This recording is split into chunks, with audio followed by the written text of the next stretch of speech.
Greetings. It's me, Virgie, and Peter. Peter, do you want to show your face? Or there he is. Good boy. So I went into a bit of a spiral of stress and self-judgment, self-negativity, just not feeling in a good place. And it's interesting how I feel resistance to saying that, because I'm like, oh wow, people are like, why doesn't she just figure this shit out, dude? Like, what is wrong with this girl that she constantly feels so fucking negative and has all this negative self-talk? Like, make some changes, which in the larger picture may also be true, but I think that part of what I'm here to do is give permission for us to be honest about how hard things can be on a daily basis. And I think that that's can get gaslit against, as far as being like, oh, well, if you're just doing things right, you'll always feel good and only think positive thoughts and spiritual bypass everything, or like life can just be total ease and grace all the time, which I actually do believe also. And I think it can be hard to let go of the things that stand in the way of that happening. And I think we're always accumulating beliefs and frequencies and situations and experiences that can sort of get backlogged and blocked our access to that ease and grace. So all the things are true, if that makes sense. And as Glennon Doyle says, we can do hard things and shit be hard sometimes, yo. So it feels really vulnerable of me to be honest with this journey of self-love and how hard it has been for me at times. And also it feels just really real. Like, this is what's really going on with me in my life. And so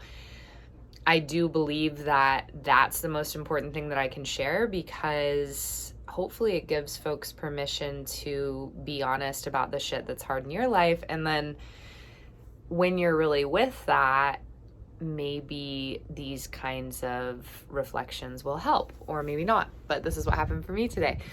So I was in the grocery store checking out, and I could just feel myself giving off like the worst fucking energy as I'm in this checkout line, just like looking down, like feeling pissed, feeling anxious, feeling angry, feeling scared, feeling really scared about the future and money and my worth, and if I'm doing things okay, if I'm okay, if things are gonna be okay, what's gonna happen next, like all of these things. And suddenly it was like a voice just said to me as I was looking down, literally feeling a vortex within myself, looking down at the checkout, and as I was finishing scanning items, and the voice just said, look up. Like, look up. And I looked up and I just saw all of these other people in the store all around me, and realized, like, wow, we're all living our own story. Each one of these people has incredible gifts. Each one of these people is going through incredible challenges. Like, they're all struggling too in different ways. And, you know, not to make it about like comparing trauma or stress or any of those things, or saying that it's about things being harder than other things. And I guarantee that a lot of these people have harder shit going on than me. Like, look up and look around you, Virgie, and realize that you cannot be in the wrong place. You cannot be in the wrong place and the wrong time. Like, you are exactly where you're meant to be. You're meeting up with, running into, encouraging exactly the people that you're meant to. Also being vulnerable and honest with. Like, you're opening up about your struggles to exactly the people that you're meant to. You're buying exactly the groceries you're meant to buy as you're taking care of these daily quotidian chores of life and being here in this grocery store. And it was just like, look up and look around you, broaden your perspective. I could literally feel when I had been standing there, and kind of what brought all this upon me was, and again, this is a fine line, I just want to say, because it's a fine line between feeling the feelings that you're honestly feeling and identifying that somatically in your body, like, what am I sensationally feeling right now in my body? Oh, this is anger, or oh, this is fear. Like I was saying to myself all day, I was like, this is fear. Like I feel fucking terrified of what is going to happen in my life. I feel terrified of not being able to do the things I said I would do, that I'm just going to spend my whole life talking about finishing a book and I'm not going to be able to do it. I feel terrified that I'm going to run out of money. I feel terrified that there's something just fundamentally wrong with me. Those were the feelings I was having. And I was just identifying that. So the first step was identifying that and not having to fix it, and using writing and voice memoing to kind of process through that and be honest with myself. Like, this is my process with this. Just like, this is fear. It feels like a constriction in my chest. It feels like there's a vortex inside of me of constriction and like a black hole. And that was what I could feel when I was in Aldi's. And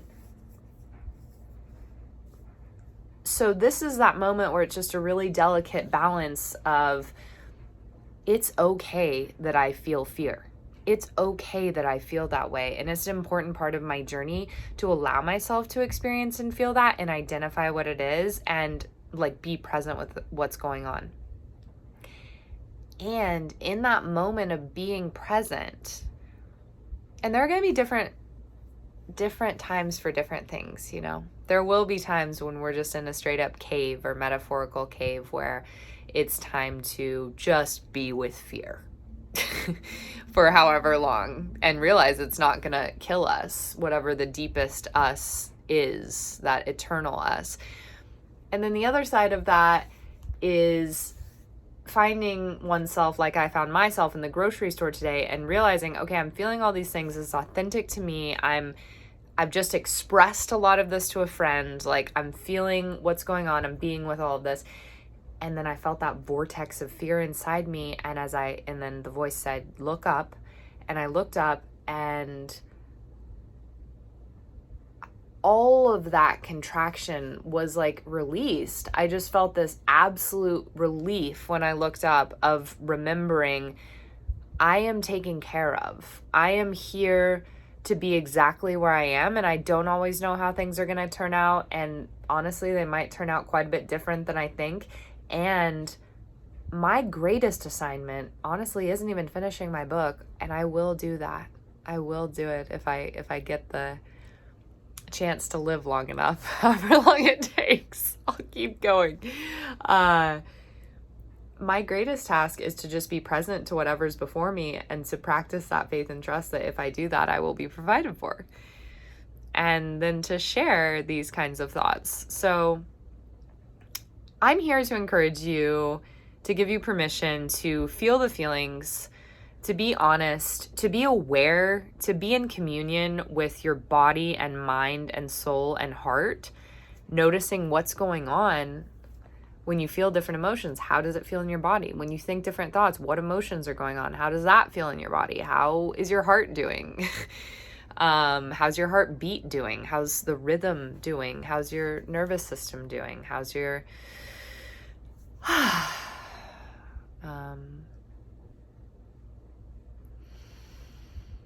inner child doing? So I'm here to give you permission to feel all those things. And I'm also here to give you a tool that worked really well for me today, and that I've literally used time and again since then in the past 2 hours, which is just look up. And it, as those 2 hours went by, it showed me a couple other cute ways that it relates, which was like, I was looking at my phone and getting caught in some, you know how iPhones bring up those memories, like memory for you. And it's like all these pictures from like 5 and 10 years ago. And I'm going into the spiral of comparing myself to my past selves. And like, you know, and then it was just like, look up, like look away from your phone, look up. And I was like, ooh, wow, that's a good one for anything that sucks you in on your phone. Okay, look up. Look up. Because I think sometimes we just get so focused on the whatever it is, like that contracting energy, or even just like that focus of honing in on something. And look up is also basically just another way of saying, like, broaden your perspective for a second. Your phone or these fears are not actually the only thing that's going on. There are literally a billion other frequencies and thoughts that you could tune into. Now, again, that's just to remind us that we have that choice, because I'm not here to say, so that's your practice to never feel, or my practice to never feel bad, to never feel fear. I don't ever have to feel fear. I actually don't know that I agree with that. More and more, I feel like there's a circle of emotions, or a spiral, and like cycles and seasons, one leads to another, and we go through things, and they press each other on, and they alchemize each other, and they build on each other, and they have relationships with each other. So I don't really even think that certain emotions are good or bad. I think that's a moralistic thing to say. I think that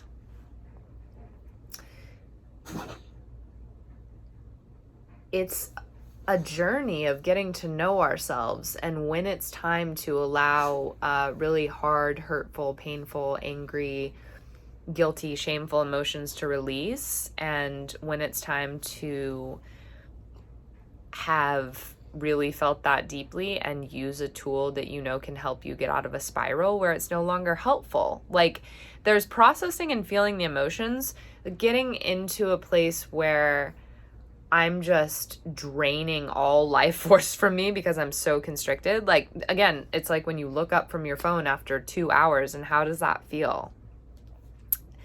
Well, it depends on what you were doing, but say scrolling mindlessly, and you're kind of like, wow, I don't feel great about that place I was just in. So at some point you have to look up. And then the last way that I used it was, I was looking in the mirror and just like looking at my body in a sort of judgmental way, I would say. Also, I'm bleeding right now, so I'm on that part of my cycle. And, you know, our bodies, like the moon, especially women's bodies, really go through cycles and seasons every year, every month. And it's actually broken down into the seasons, the four weeks of the month. I'm pretty sure it's like the week of bleeding, which would be this week for me, is winter. The week before ovulation is spring, ovulation is summer, and then the week before bleeding is autumn. I'll link to a video I did down below, though, with a Divine Dialogues video with a woman named Erin, who talks about divine feminine relationship with your cycles.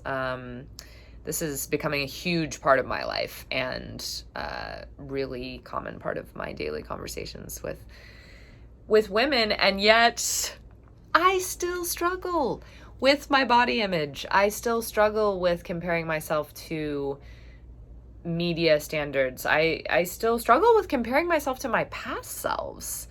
And so once again, it saved me in that moment. Like, this is a last example. I could go on and on, as always. This is what saved me again, was looking up. And it's important to acknowledge, wow, I'm judging my body. Wow, even though I theoretically am all about wanting the feminine to be round and fecund and full and like the earth and like the moon, I still have a lot of difficulty around allowing my body to be in her cycles and seasons and take the shapes that she wants to take at those different cycles and seasons. So I think it's actually really important for me to acknowledge that, not just like pretend it didn't happen and be like, okay, how can I feel better? Like, kind of thing.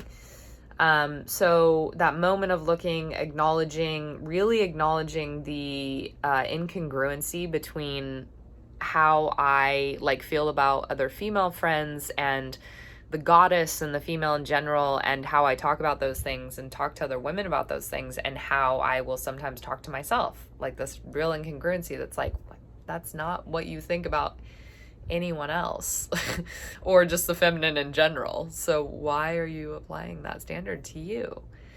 So noticing that incongruency, and before I get sucked into something, just looking up. Look up. Look up. Stop looking and comparing and doing that thing. Look up. Look into your eyes, as Louise Hay would have us do, in the mirror, as Louise Hay would have us do. Say, I love you. I'm actually looking into the camera right now, so I'll do, I love you. Now I'm looking into my eyes in the camera. I love you. I just want to practice talking to myself like this. And that's the practice, and that's the struggle, and that's the journey for me. I love you. I hope that this video has you looking into your eyes and saying I love you, because I'm having a really profound experience right now doing it on my phone. I've actually never done it like this on a video. So this is one last I love you to me.